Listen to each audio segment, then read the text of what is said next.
Good morning, everyone.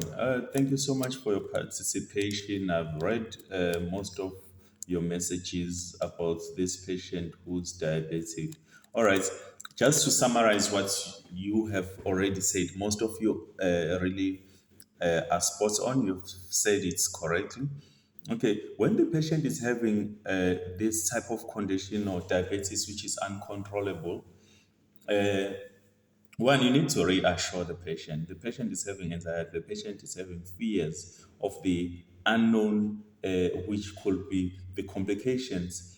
The patient might be having their lower limbs or limbs amputated. I've worked in theater. I've seen. I was there for like 2 weeks. More than 15 legs were amputated. So that means most people they know that people get amputated. So you need to reassure the patient that if she or he can adhere to the treatment and advices or health education provided by the healthcare providers, the patient will survive with no complications. Then you also keep monitoring the hemoglucose test. You keep doing the hemoglucose test, checking the glucose, the blood sugars, or the blood glucose. Normally, there is a form that you need to check on, so you need to utilize that. Then, if there are abnormalities, you know how to go about that. Since you are the student, then you go to the professional nurse, or if not, then you go to the medical officer who is there so that they can attend to this. But once a patient is having uncontrolled diabetes, then they control it. They attempt to control it using the insulin injection, whereby the patient needs injects on the abdomen. So they will rotate. If maybe the patient injected on this on the right side of the belly, then the next injection will be on the other side and so forth. But they rotate around there. Um, then you advise the patient about a diet. The patient have to be eating a strictly diabetic diet, which is there in the hospital setting. There is a specified diet.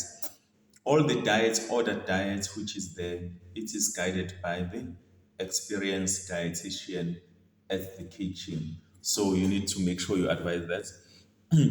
The patient, I've seen most of you also talked about exercises. The patient you need to be specific what type of exercises the patient needs to do. The change of the whole lifestyle now has to be adopted or adapted, because the patient cannot do strenuous exercises which might end up causing a tear of the skin.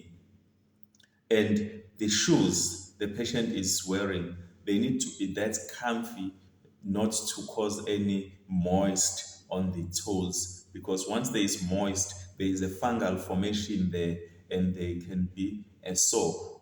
And you also emphasize to the patient to make sure that she do not apply any cream or any lotion on the feet unless prescribed by the healthcare provider who is certified to do so. Because once a patient applies anything there, then it will cause moist and it will cause a sore.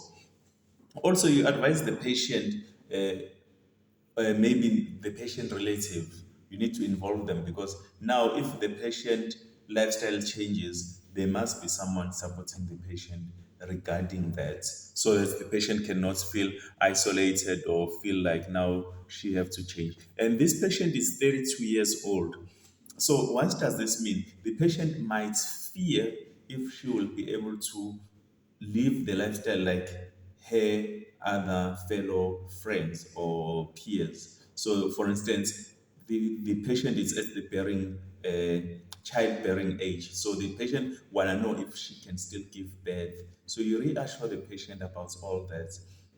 So you just sit there, the patient, you support the patient emotionally, and you call the friends or the family of the patient, you help educate them, you remind the patient of the next follow-up date if the patient is being discharged, so that the patient feel that she can still live her life as fully as possible, regardless of the condition.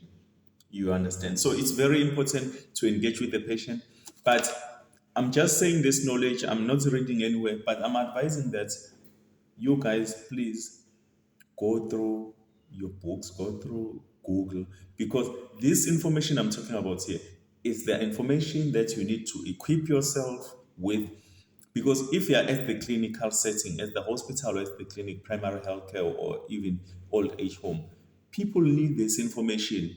Your family, your friends, your boyfriend, your husbands, your girlfriends, they need this more information. Just chatting by, even if you are at the church, you are talking with your friends, you are at the club drinking, share such information. It is cost free. You just sharing, you change someone's life. Anyway, Google will provide you with more information. YouTube is there to give you more information. For my side, thank you so much for your participation. I decided to make a video because I can't type all what I've said. It's so much. Thank you. Bye.